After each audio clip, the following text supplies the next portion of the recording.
قرآن چھوڑ کر، دین چھوڑ کر، اسلام چھوڑ کر، تو جس قوم نے بھی دین اور ایمان اور اسلام چھوڑ کر کے عزت ڈھونڈی، اللہ تبارک و تعالیٰ نے اسے عزت دیا ہی نہیں۔ اس لیے آج اس مجلس کے اندر عزم اور ارادہ کر لیں کہ انشاءاللہ تبارک و تعالیٰ ہم اسلام کو ہر حال میں مانیں گے اور اسلام کے ساتھ زندگی گزاریں گے۔ ہمارا اور آپ کا اتنا بڑا اہم مسئلہ نہیں ہے، ابھی سب سے اہم اور بڑا مسئلہ ہماری نسلوں کا ہے۔ جو آنے والی نسلیں ہیں، یہ جو چھوٹے چھوٹے بچے ہیں، اگر ان کو مکتب سے آپ نے جوڑا نہیں، مکتب اور اسلام سے جوڑا نہیں، اپنے بچوں کو اور بچیوں کو اس مکتب کے اندر، مدرسے کے اندر، مسجد کے جو مکتب ہے اس مکتب کے اندر آپ نے بھیجا نہیں، تو پھر ان کا مستقبل بہت خراب ہو جائے گا، سب کے سب ارتداد کے شکار ہو جائیں گے۔ ہمارا نام عبداللہ عبدالرحیم ضرور ہے، لیکن بچوں کا نام کچھ اور ہو جائے گا۔ اگر آپ چاہتے ہیں کہ ہماری نسلیں قیامت تک کے باقی رہیں دین کے ساتھ، اسلام کے ساتھ، اسی آن بان کے ساتھ، نماز کے ساتھ اور اسی طریقے سے ذکر کے ساتھ، تلاوت کے ساتھ، تو آج اپنے بچوں کو مکاتب کے اندر ضرور بھیجیں اور دینی تعلیم سے آراستہ پیراستہ ضرور کریں۔ دیکھیں الحمدللہ آپ نے اپنے بچوں کو بھیجا، تو ابھی کئی بچوں کو ماشاءاللہ انعام ملا، اول نمبر، دوم نمبر، سوم نمبر، اور الحمدللہ کئی بچیاں حافظہ بنی، جو انہوں نے اپنے سینے میں قرآن شریف کے محفوظ کیا، بڑی محنت کیا، قد و کاوش کے بعد یہ حافظہ بنی۔ اللہ تبارک و تعالی ان کی حفظ کو منظور اور مقبول فرمائے۔ ان کے ذریعے ان کی نسلیں جو چلیں گی، ایمانی نسلیں چلیں گی، روحانی نسلیں چلیں گی، یہ بہت بڑا صدقہ جاریہ والا کام اور بہت بڑا ثواب والا کام، ایمان کو باقی رکھنے والا کام اور ایمان کو جاری و ساری کرنے والا یہ عمل ہے۔ سے میرے بھائی بزرگ اور دوستوں، مکاتب کی اہمیت کو سمجھیں۔ ابھی جتنے اہل اللہ ہیں، سب کا زیادہ زور اسی بات پر دیا جا رہا ہے، اور خصوصاً مدارس کے ذمہ داروں کو اس کے اوپر توجہ دلایا جا رہا ہے کہ ہر گاؤں میں، ہر جگہ مسجد کے اندر، مسجد نہ ہو تو درخت کے نیچے کسی حجرے کے اندر مکتب کا نظام چلاؤ، اور مکتب ہی یہ بنیادی تعلیم ہے، مکتب ہی سے اللہ کا تعارف ہوگا، مکتب ہی سے مسلمان بچہ مسلمان رہے گا، مکتب ہی سے ماحول کے اندر سچائی، امانت داری قائم رہے گی۔ اس لیے مکتب کا نظام لازم اور ضروری ہے۔ میرے بھائی بزرگ اور دوستوں، ابھی ہوا بہت خراب چل رہی ہے اور مرتد بنانے کی یہ پوری کوشش ہو رہی ہے، تو اس لیے ہم کو اور آپ کو ہوش کے ناخن لینا پڑے گا، ہم کو اور آپ کو سمجھنا پڑے گا کہ ہم اس دور میں کیا کریں۔ بس ہمارے لیے لازم ہے کہ ہم اپنے علماء سے جڑ کر کے رہیں گے، جو علماء سے جڑ کر کے رہیں گے انشاءاللہ تبارک و تعالی اس کے لیے خیر ہوگا، اس کے لیے فلاح بہبودی ہوگی۔ اس لیے ہم اپنے علماء سے جڑ کر کے رہیں اور علماء کے مشورے کے تابع رہیں، تاکہ ہمارے بچے یہ جو ہیں، نسلیں جو ہیں، ایمانی نسلیں قائم اور دائم رہیں۔ آج جو ہے تعلیم کے نام پر کیسا کھلواڑ کیا جا رہا ہے۔ میرے بھائی بزرگ اور دوستو، جس نے دنیا بنایا ہے اس نے تعلیم کا بھی نظام بنایا ہے، جس نے دنیا بنایا ہے اس نے علم سیکھنے اور سکھانے کا نظام بھی بنایا ہے۔ اور یہ جو ابھی الحمدللہ آپ نے دیکھا کہ بچوں کو انعام ملا، تو یہ کوئی رسمی چیزیں نہیں ادھر کی، بلکہ یہ وہ نظام ہے جو اللہ تبارک و تعالیٰ نے بنا کر کے دیا ہے۔ وہ کیسے؟ اللہ تبارک و تعالیٰ نے آدم علیہ السلام کو اور فرشتوں کو جمع کیا اور مقابلہ کرایا، تو مقابلے میں حضرت آدم علیہ السلام اول پوزیشن حاصل کے، تو اللہ تبارک و تعالیٰ نے انعام کے طور پر دنیا کی خلافت عطا کر دیا۔ جیسا بھی آپ حافظ جمیل صاحب، قاری جمیل صاحب نے انعام کے طور پر سرٹیفکیٹ دیا، اور یہ جو ہے شیلڈ وغیرہ اور کیا ماشاءاللہ یہ انعام کے طور پر، تو اللہ تبارک و تعالیٰ نے حضرت آدم علیہ السلام کو امتحان میں کامیاب ہونے پر دنیا کی خلافت اور بادشاہت عطا فرما دیا۔ اور اسی طریقے سے وہ مکتب کا نظام وہاں سے چلتا رہا، انعام کا نظام، پڑھنے پڑھانے کا نظام۔ وَإِذْ قَالَ رَبُّكَ لِلْمَلَائِكَةِ إِنِّي جَاعِلٌ فِي الْأَرْضِ خَلِيفَةً وعلم آدم الاسماء. یہ پورے سورہ بقرہ کے اندر اللہ تبارک و تعالیٰ نے حضرت آدم علیہ السلام کے واقعہ کو بیان فرمایا ہے. پھر وہ سلسلہ چلتا رہا، پھر وہ مکتب اور مدرسہ چلتا رہا، پھر لاسٹ میں آقا مولا محمد الرسول اللہ صلی اللہ علیہ وآلہ وسلم کو ذمہ دیا گیا، اور آپ نے دار ارقم میں وہ مکتب قائم کیا. اور وہیں کے پروجیکٹ ہیں، حضرت ابوبکر ہیں یا حضرت عمر ہیں، دیگر صحابہ کرام ہیں، بہت سارے صحابہ کرام اس مکتب میں تعلیم ہوتی تھی. پھر مدینہ مکہ کے اندر کئی جگہ تعلیم ہوئی، پھر وہاں سے منتقل ہو کر کے مدینے میں آئی. پھر الحمدللہ اس صفحہ کی شکل میں وہ چبوترا آج بھی ہے، وہ تیار ہوا، اور وہاں پہ بچوں کا پڑھنے کا نظام ہوا، بڑوں کا پڑھنے کا نظام ہوا، جن کو اصحاب صفحہ کہا جاتا تھا، جن کے پاس کھانے پینے کا کچھ نہیں ہوتا تھا، لیکن اللہ کے رسول کی طرف سے انتظام ہوتا تھا. کھانا مل گیا تو کھا لیے، نہ ملا تو صبر کیا اور توکل کیا، لیکن علم دین حاصل کرتے تھے. میرے بھائی بزرگ اور دوستوں، اسی کی کڑی ہے، اسی درخت کی کڑی ہے جو اللہ نے دیا آدم کو، اور آدم کے ذریعے پھر پھیلا، پھر محمد الرسول اللہ کو، پھر وہاں سے پھیلا، پھر مسجد نبوی میں، پھر مسجد نبوی سے صفحہ، اور صفحہ سے پھر یہاں یعنی دارالعلوم کے دیوبند کی شکل میں، اور پوری دنیا کی شکل میں، اور پھر یہاں یہ مکتب جو آپ دیکھ رہے ہیں الحمدللہ یہ اسی کے نسبت ہے، اور اسی کا ایک بیج ہے، اور اسی کی ایک پیڑ، اسی کا ایک پیڑ ہے جو الحمدللہ حافظ جمیل صاحب کی محنت کی شکل میں نمودار ہوا ہے. تو اللہ تبارک و تعالی اس نظام کو چلا رہے ہیں، اور یہ نظام چلتا رہے گا. اللہ تبارک و تعالی نے قرآن کے اندر ارشاد فرمایا کہ دیکھو قرآن کو ہم نے نازل کیا ہے اور ہم ہی اس کی حفاظت کریں گے. تو یہ سب حفاظت کے ذرائع ہیں. یہ بچیاں حافظہ بن گئی، یہ اپنے بال بچوں کو بھی حافظہ بنائیں گے یا پڑھائیں گے تو ان کے ذریعے بھی قرآن کی حفاظت ہوگی. بچے حافظ بنتے ہیں تو وہ سلسلہ در سلسلہ چلتا رہتا ہے. تو قرآن کی حفاظت کے نظام اس طریقے سے چل رہا ہے اور چلتا رہے گا. اور الحمدللہ ہر ایمان والے کو قرآن سے محبت ہوتی ہے اور ہونی چاہیے، اس لیے کہ ایمان اس کے اوپر ہے، محبت نہیں تو ایمان نہیں. تو آج اس مجلس کے اندر ہم سب عزم اور ارادہ کر لیں کہ انشاءاللہ تبارک و تعالی ہم سب اپنے بال بچہ کو، کسی گھر میں کئی بال بچے ہیں تو ضرور ایک دو بچے کو بھی حافظ بنائیں گے یا حافظہ بنائیں گے، عالم بنائیں گے، عالمہ بنائیں گے. جب اس نظام کو لے کر کے چلیں گے انشاءاللہ تبارک و تعالی تو دنیا کے اندر بھی سرخروئی حاصل ہوگی اور آخرت کے اندر بھی سرخروئی حاصل ہوگی. یہ دنیا میں تو انعام الگ ہے اور آخرت میں انعام الگ ملے گا.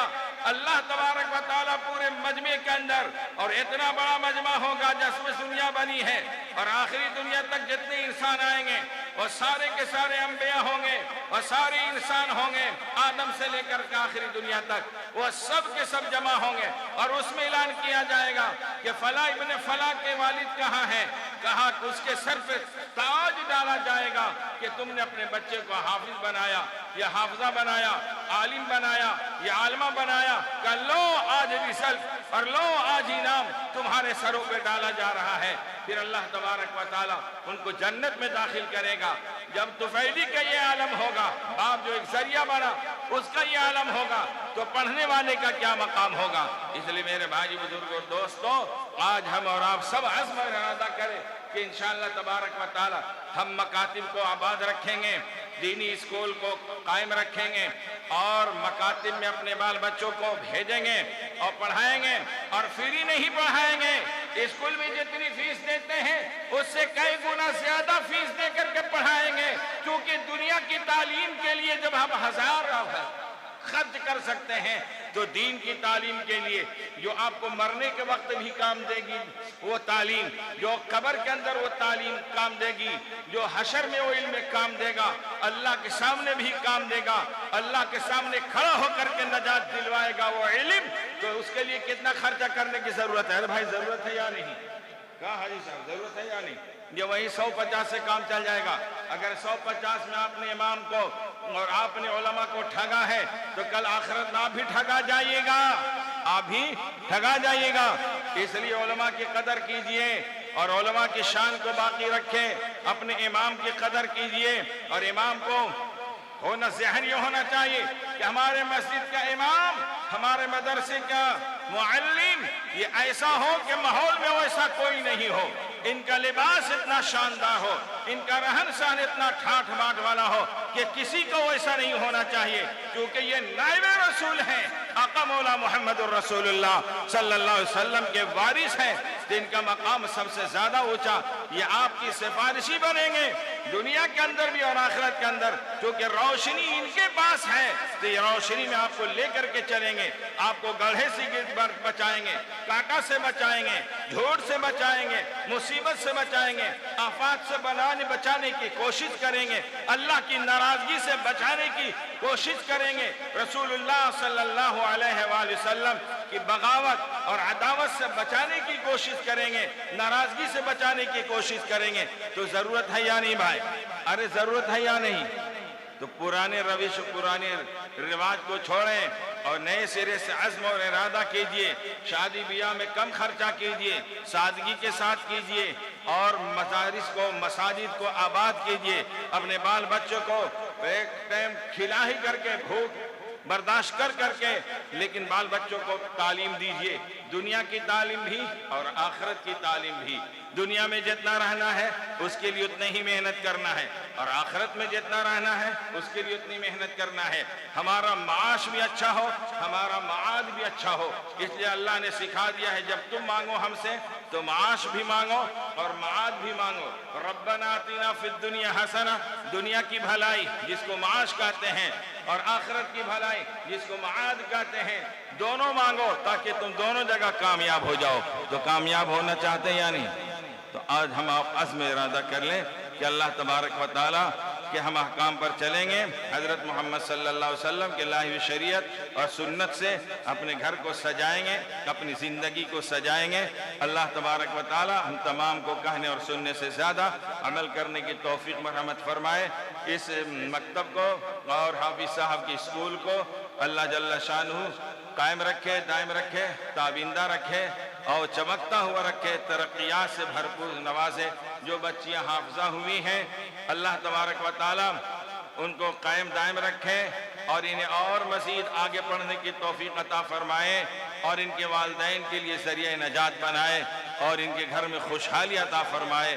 وآخر دعوانا ان الحمدللہ رب العالمین۔